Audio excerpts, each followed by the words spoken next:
We've been talking this week about fighting your giants. Here's a key. What made David's confrontation with Goliath so remarkable is David never said, I'm going to whip you, I'm going to defeat you. David said, the Lord will defeat you. David knew something crucial. This wasn't ultimately his battle to win, it was God's.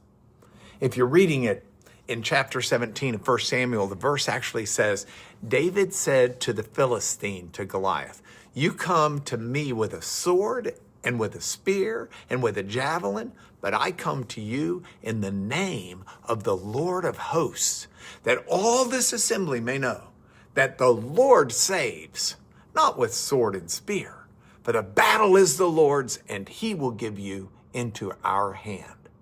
Notice that phrase, the battle is the Lord's. David's role was to show up with courage and obedience and best effort. God's role was to deliver the victory. We can exhaust ourselves thinking that everything depends on us, our effort, our strength, our brilliance, our strategy. But David understood. He was bringing the sling and the stones, but God was bringing the victory. So there's a fellow who's fighting addiction, and he just kept relapsing until he realized he was trying to win through sheer willpower. When he finally prayed, God, this battle is yours. I can't do this alone. Things shifted. Now he still had to show up to meetings. He had to avoid triggers. He had to ask for help.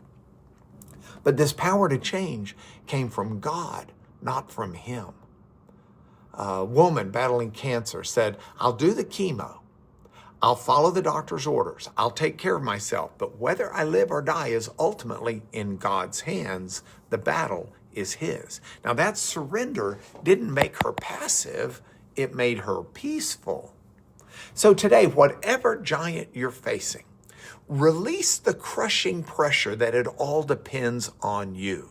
Oh, do your part and do it faithfully and do it with effort.